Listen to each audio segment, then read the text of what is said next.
আসসালামু আলাইকুম সম্মানিত দর্শক শ্রোতা। আলহামদুলিল্লাহ, নির্বাচনের রোড ম্যাপ ঘোষণা হলো ২০২৬ সালের ফেব্রুয়ারি মাসে নির্বাচনের। তো এই নির্বাচনের রোড ম্যাপ যখনই ঘোষণা হচ্ছে বা নির্বাচনের কথা যখন উঠতেছে বা নির্বাচনের ট্রেন যখন চলতেছে, তখনই কারো না কারো মনের ভিতরে কিছুটা হলেও কষ্ট অনুভব হয়। সেই তারা কারা এবং কী কারণে কষ্ট অনুভব হয় সেগুলো নিয়ে আমি কথা বলবো, এবং সাথে সাথে কথা বলবো ছাত্ররা অর্থাৎ সমন্বয়করা তারা বড় বেপরোয়া হয়ে উঠেছে তাদের কথাবার্তা, চালচলন, আচার আচরণে। কী কারণে সেগুলো নিয়েও কথা বলবো।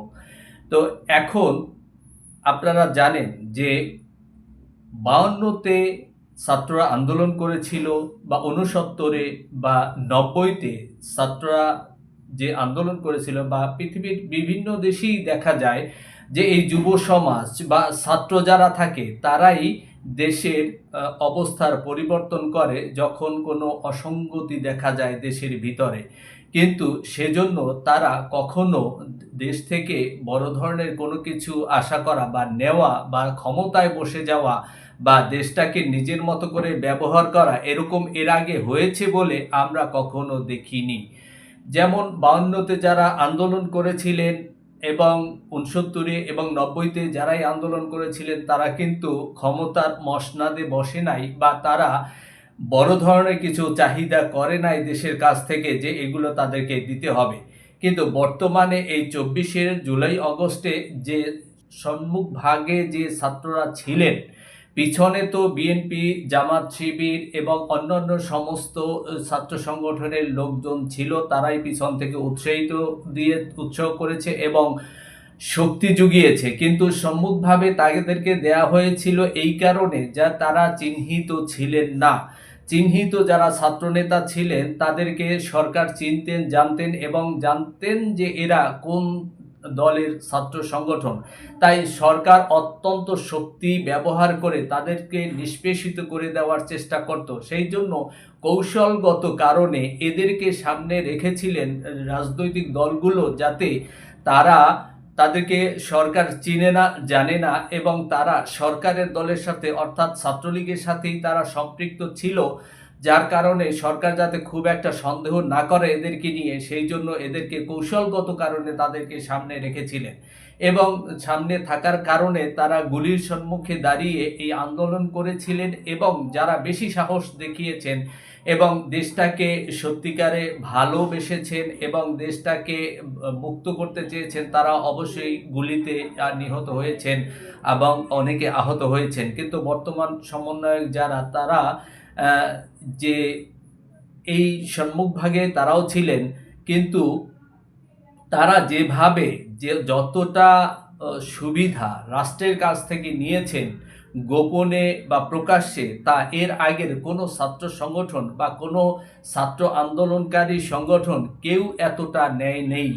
তাই এখন তারা যে এই অবস্থায় আছে, তাই ছাত্রদের একটা উদ্দেশ্য ছিল, যেটা তাদের ভাবে বোঝা যায়, কথাবার্তায় বোঝা যায়, যে নির্বাচন ছাড়া যদি দেশের ভিতরে একটি কোনোরূপ গণ্ডগোল তৈরি করে কোনোরূপ একটা অস্থিতিশীল অবস্থা তৈরি করা যায়, তাহলে হয়তো নির্বাচন করতে আরও অনেক বছর দেরি লাগবে। কারো কারো দ্বারা কথা উঠায়েছিল যে এরকম যে এই অন্তর্বর্তীকালীন সরকার, কেউ বলেছে ৫ বছর থাকবে, কেউ বলেছে ৩ বছর থাকবে। আর এই স্বপ্নে বিভোর ছিল এই সমন্বয়করা এবং সাথে সাথে জামাত ইসলামও। কারণ এই সমন্বয়করা জামাত ইসলামেরই একটা অংশ ছিলেন, ছাত্রলীগেও ছিলেন, আগে প্রথমে ছাত্র শিবিরে ছিলেন, সেখান থেকে তারা ডাইভার্ট হয়ে ছাত্রলীগে চলে গিয়েছিলেন। তো এদেরকে আসলে শিবির বা জামাতের বি টিম বলা হয়। তাই জামাতও এই অন্তর্বর্তীকালীন সরকার যখন এই ক্ষমতায় এসেছে, অন্তর্বর্তীকালীন সরকারকে চাপের মাধ্যমে বা তাদেরকে ব্যবহার করে জামাত বিভিন্ন জায়গায়, বিভিন্ন প্রশাসনে বিভিন্ন মানুষদের নিয়োগ করেছিলেন, এবং এই নিয়োগ করার কারণে জামাত চেয়েছিলেন যে নির্বাচন হতে যদি আরও দেরি হয় তাহলে তারা আরও নিজেকে গুছিয়ে নিতে পারবে, দলকে গুছিয়ে নিতে পারবে, সরকারের ভিতরে তারা আরও শক্তি স্থাপন করতে পারবে, যাতে আগামীতে যদি নির্বাচন হয় সেই নির্বাচনে যাতে সরকারের ভিতর থেকে তাদের উপরে একটি আশীর্বাদ থাকে ক্ষমতায় যাওয়ার এবং ক্ষমতায় নেওয়ার জন্য তাদেরকে যদি কোনোরূপ কোনো কৌশল ব্যবহার করা যায় সেই জন্য। আর যদি একটি গণতান্ত্রিক সরকার চলে আসে এবং ধারাবাহিকভাবে সাংবিধানিকভাবে একটি সরকার চলে আসে, রাষ্ট্রের যে নিজস্ব গতি সেই গতি অনুযায়ী যদি রাষ্ট্র পরিচালিত হতে থাকে, তাহলে এই যে বর্তমান ছাত্র যারা আছেন বা জামাত ইসলাম যে ক্ষমতাটা এখন দেখাচ্ছেন, তারা এটা অনেকটাই ম্লান হয়ে যাবে। এই জিনিসটা তারা আসলে মানতে পারতেছেন না, তাই তারা বিভিন্ন সময় বিভিন্ন ধরনের গোলযোগ সৃষ্টির চেষ্টা করেছিলেন। আপনারা জানেন যে এই অন্তর্বর্তীকালীন সরকার যখন গঠিত হওয়ার গোড়ার দিকেই একবার কথা উঠেছিল যে সেনাবাহিনী প্রধানকে হটাতে হবে, রাষ্ট্রপতিকে হটাতে হবে। যদি রাষ্ট্রপতি এবং সেনাবাহিনীকে প্রধানকে হটিয়ে ফেলা যেত, তাহলে হয়তো নির্বাচন আর ২-৪-৫ বছরে হতো, এরকম কোনো লক্ষণ ছিল না।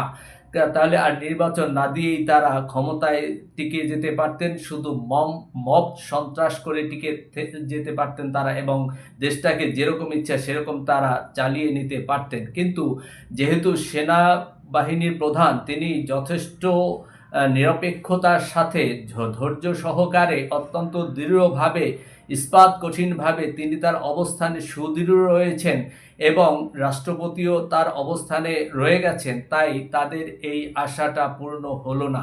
এবং এই আশা পূর্ণ না হওয়ার কারণে তাদেরকে যারা পিছন দিক থেকে দেশের ভিতরে এবং দেশের বাহির থেকে উৎসাহ প্রদান করতেছে দেশের ভিতরে গণ্ডগোল তৈরি করার জন্য এবং এই অন্তর্বর্তীকালীন সরকারকে আরও দীর্ঘমেয়াদী করার জন্য, তারা অনেকটাই নিরুৎসাহিত হচ্ছেন বা কষ্ট পাচ্ছেন। তাই নতুন নতুন করে বিভিন্ন ধরনের কৌশল এদেরকে দেয়া হচ্ছে এই ছাত্র সমন্বয়কদের। আপনারা জানেন এই নাসির উদ্দিন পাটোয়ারি নামে একজন সমন্বয়ক, তিনি এক এক সময় এক একটা কথা বলেন যেটা অত্যন্ত গর্হিত এবং সোজা কথা বলতে গেলে অত্যন্ত বেয়াদবির পর্যায়ে পড়ে, এটা কোনো রাজনীতির পর্যায়ে পড়ে না। আমরা জানি স্বৈরাচারী শেখ হাসিনা, ঘৃণিত শেখ হাসিনার আমলে তারা শুধু আর্মিকে নয়, বাংলাদেশের সমস্ত সেক্টরকে, বিচার বিভাগ থেকে শুরু করে পুলিশ থেকে শুরু করে আর্মিকে শুরু করে সমস্ত সেক্টরকে তারা ব্যবহার করেছিল। এবং সেই যে সেক্টরকে ব্যবহার করেছিল এর মানে সমস্ত পুলিশ যে আওয়ামী লীগ ছিল তা নয়, বিচার বিভাগের সমস্ত বিচারপতি যে আওয়ামী লীগের ছিলেন তা নয়, এবং সেনাবাহিনী অফিসার সবাই যে আওয়ামী লীগ ছিলেন তা কিন্তু নয়। তারা ভারতের দালালি করেছে, এটা আমরা জানি, আওয়ামী লীগের দালালি করেছে এটা আমরা জানি। কিন্তু সেই জন্য সাংবিধানিক যে প্রতিষ্ঠান বা রাষ্ট্রের যে প্রতিষ্ঠান সেগুলোকে কোনোভাবেই প্রশ্নবিদ্ধ করা বা জনগণের কাছে এগুলোকে ছোট করা বা জনগণের কাছে জনগণের সাথে মুখোমুখিভাবে তৈরি করিয়ে দেওয়া, এটা কোনোভাবেই উচিত হবে না। কারণ রাষ্ট্রকে তার মাথা উঁচু করে দাঁড়িয়ে থাকতে হবে এইসব ভিত্তির উপরে। আর এইসব ভিত্তি যত মজবুত হবে রাষ্ট্র তত মজবুত হবে, এইসব ভিত্তি যত মজবুত হবে জনগণ তত প্রকৃত সেবা পাবে। আর জনগণ যখন প্রকৃত সেবা পাবে তখন জনগণ একটা রাষ্ট্র থেকে যে ধরনের সুযোগ সুবিধা পাওয়ার কথা যখন তারা তা পাবে, তখন তারা রাষ্ট্রের প্রতি সন্তুষ্ট থাকবে। কিন্তু এখানে আমরা দেখতে পাচ্ছি এই যে নাসির উদ্দিন পাটোয়ারি, তিনি সেদিন একটা কথা বলেছেন, সেনাবাহিনীর মাথায় ঘিলু নেই, তারা বিদেশ থেকে অস্ত্র এনে সেই অস্ত্র প্রয়োগ করে মাথা খাটায় না। এই কথাটা পুরো সেনাবাহিনীকে বলা হয়েছে। সেনাবাহিনীর সাধারণ যে সেপাই বা সাধারণ সদস্য থেকে শুরু করে সেনাবাহিনী প্রধান পর্যন্ত তার প্রত্যেককে আঘাত করেছে এই কথাটি অত্যন্ত গর্হিত একটা কাজ হয়েছে। এটা কোনোভাবেই কাম্য নয়, কারণ এখানে সেনাবাহিনীর প্রত্যেকটা ব্যক্তি কিন্তু শেখ হাসিনার সাথে সম্পৃক্ত ছিল না, অনেকেই কিন্তু গোপনে ছিল বা নীরবে ছিল যাতে শেখ হাসিনা বুঝতে না পারে। তাই এই প্রতিষ্ঠানকে কোনোভাবেই, রাষ্ট্রীয় কোনো প্রতিষ্ঠানকে কোনোভাবেই প্রশ্নবিদ্ধ করা যাবে না, ছোট করা যাবে না। কারণ এদেরকে ছেঁকে বের করতে হবে এই সেনাবাহিনীর ভিতরে বা পুলিশের ভিতরে বা বিচারপতিদের ভিতরে, বিচার বিভাগে, শাসন বিভাগে যারাই আছেন ভিতরে এখনও আওয়ামী লীগের দালাল ভারতের দালাল যারা এখনো লুকিয়ে আছেন তাদেরকে আস্তে আস্তে সেকে বের করতে হবে এবং তাদেরকে বিতাড়িত করতে হলে ডক্টর মোহাম্মদ ইউনূসের সরকারের দ্বারা কোনোভাবেই সম্ভব নয়, যেটা আমরা 1 বছরে দেখতে পেয়েছি যে কোনোভাবেই তার দ্বারা সম্ভব নয়।